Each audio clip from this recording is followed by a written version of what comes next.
आप देख रहे हैं हमारा YouTube चैनल दी सच्चा भारत और आज के इस बुलेटिन में आपका स्वागत है। हाथरस केस में नया ट्विस्ट, पीड़ित के भाई और आरोपी संदीप के बीच 6 महीने में 104 बार बातचीत हुई। 60 कॉल रात में की गई, दोनों के घर 200 मीटर की दूरी पर। हाथरस में 19 साल की दलित लड़की के साथ कथित गैंगरेप और मौत के बाद आधी रात में जबरन अंतिम संस्कार करने को लेकर देश भर में गुस्सा है। इस बीच मुख्य आरोपी संदीप और युवती के भाई के बीच फोन कॉल्स को लेकर बड़ा खुलासा हुआ है। दोनों के बीच 13 अक्टूबर 2019 से मार्च 2020 तक 104 बार बातचीत हुई। पूरा कॉल ड्यूरेशन करीब 5 घंटे का है, जबकि दोनों के घर 200 मीटर की दूरी पर ही हैं। 62 कॉल संदीप ने तो 42 कॉल पीड़ित के भाई की तरफ से एक दूसरे को किए गए। कॉल डिटेल रिपोर्ट सीडीआर के पास है। सीडीआर सोशल मीडिया पर वायरल हो रही है। हालांकि इस डिटेल की किसी भी अधिकारी और जांच एजेंसी ने पुष्टि नहीं की है। रिया को बेल मिली। ड्रग्स केस में 30 दिन से जेल में बंद रिया को हाईकोर्ट ने 9 शर्तों के साथ जमानत दी। कहा, करीबी पुलिस स्टेशन में 10 दिन तक रोज सुबह 11 बजे हाजिरी देनी होगी। ड्रग्स मामले में गिरफ्तार एक्ट्रेस रिया चक्रवर्ती को बॉम्बे हाई कोर्ट से बुधवार को जमानत मिल गई। इससे पहले सेशन कोर्ट ने मंगलवार को रिया की जुडिशियल कस्टडी 14 दिन और यानी 20 अक्टूबर तक बढ़ा दी थी। 1 महीने से जेल में बंद रिया ने लोअर कोर्ट से 2 बार अर्जी खारिज होने के बाद हाई कोर्ट में अपील की थी। राजनीतिक हलकों में चर्चा जोरों से है कि उत्तर प्रदेश में शीघ्र की सत्ता परिवर्तन हो सकता है। हमेशा भगवा वस्त्रों में रहने वाले मुख्यमंत्री योगी आदित्यनाथ की जगह उप मुख्यमंत्री केशव प्रसाद मौर्य को यूपी की सत्ता सौंपी जा सकती है। अजय सिंह बिष्ट मूल नाम के योगी आदित्यनाथ द्वारा अपनी ठाकुर जाति के लोगों को आगे लाने के चक्कर में ब्राह्मण, ओबीसी व दलित जाति का बड़ा वर्ग उनसे नाराज है। आगामी वर्ष के प्रारंभ में फरवरी में यूपी में चुनाव होने के पूर्व भाजपा ओबीसी वर्ग का मुख्यमंत्री बदलना चाहती है और केशव प्रसाद मौर्य भाजपा व आरएसएस की पहली पसंद हो सकते हैं। बाड़मेर में बड़ी वारदात, 15 साल की लड़की को घर से उठा ले गए 2 युवक। एक ने दुष्कर्म किया और दूसरे ने वीडियो बनाया।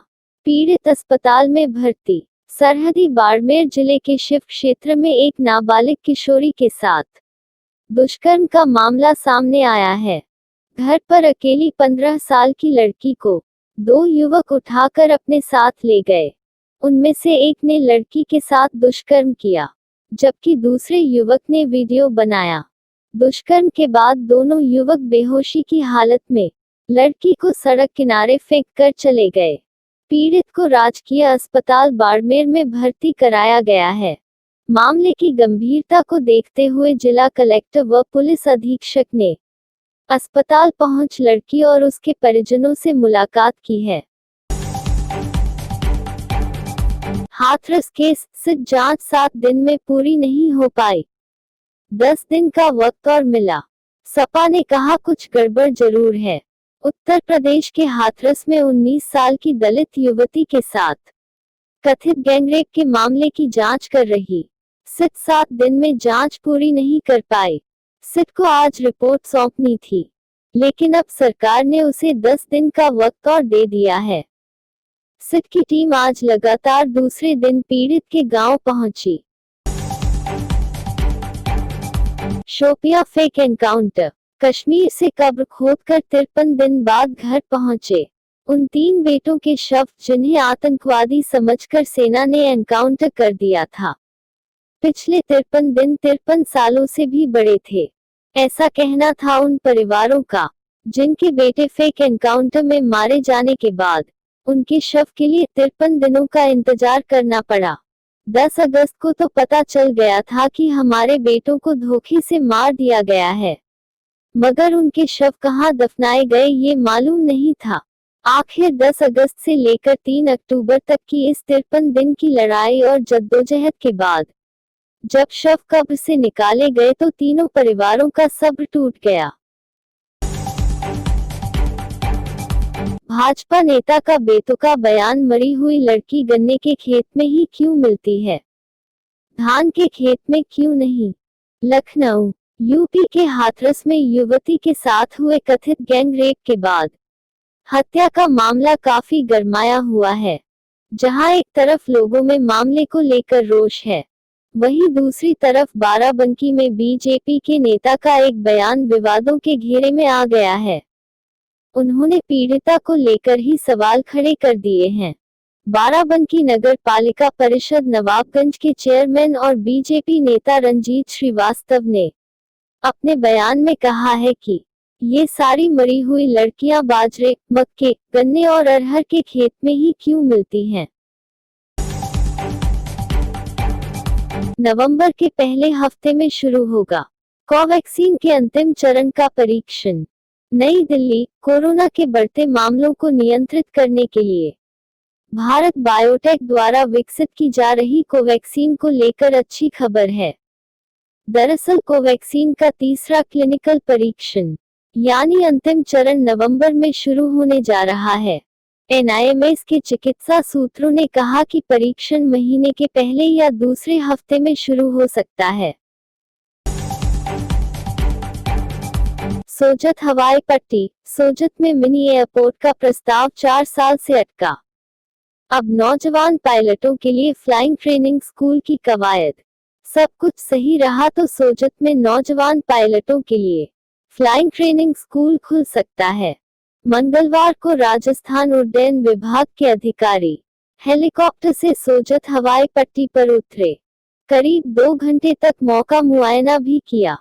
कलेक्टर अंशदीप ने यहां पर उड़ान से संबंधित कुछ गतिविधियां शुरू होने की संभावनाओं पर हामी भरी है। कोरोना 27 नए मरीज मिले। युवती ने दम तोड़ा। 8,471 पहुंचा आंकड़ा। अब तक 114 लोगों की मौत। जिले में कोरोना संक्रमितों के मिलने का सिलसिला जारी है। मंगलवार को 27 नए मरीज सामने आए हैं। इसके चलते जिले से अब तक 8,471 मरीज सामने आ चुके हैं। इसके अलावा बलदों की ढाणी निवासी 21 वर्षीय युवती की जोधपुर के एमडीएम अस्पताल में मौत हो गई। कोरोना और सांस में तकलीफ होने के चलते वह अस्पताल 1 में भर्ती थी। प्रतिदिन हो रही मरीजों की मौत के चलते अस्पताल में भी खौफ का माहौल बना हुआ है। मुंबई ने राजस्थान को 57 रन से हराया। मुंबई की राजस्थान के खिलाफ अब तक की सबसे बड़ी जीत।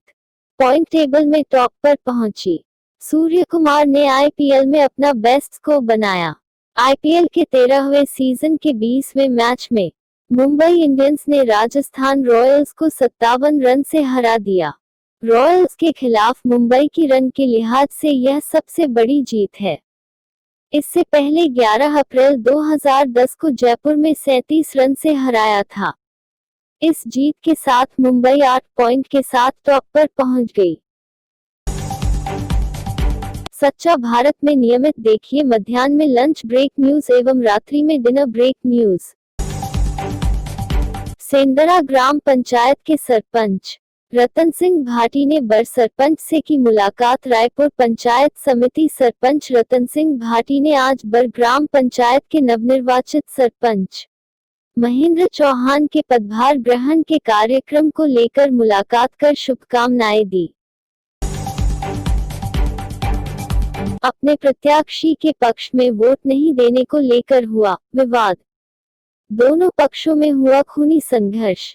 धारदार हथियार और लाठियों से किया वार। दोनों पक्षों की ओर से 5 जने हुए घायल। उपचार के लिए सभी को अस्पताल पहुंचाया गया। दोनों एक ही परिवार से बताया जा रहे हैं। दौसा के सलेमपुरा गांव जहां चुनाव को लेकर हुई घटना। दौसा जिले के सलेमपुरा गांव में वोट नहीं देने के विवाद को लेकर 2 पक्षों में खूनी संघर्ष हो गया। घटना लालसोट क्षेत्र के सलेमपुरा गांव की है। आज सुबह विवाद इतना गहरा गया कि दोनों पक्ष आमने सामने हो गए, जिसके बाद दोनों पक्षों में जमकर लाठियां चली और धारदार हथियारों से वार करते हुए आपस में कुल 5 लोग घायल हो गए। घायलों को दौसा जिला अस्पताल में भर्ती कराया गया है। कम बरसात के चलते मालवा प्रदेश को लौटने को मजबूर मवेशी संघ मवेशी पालक।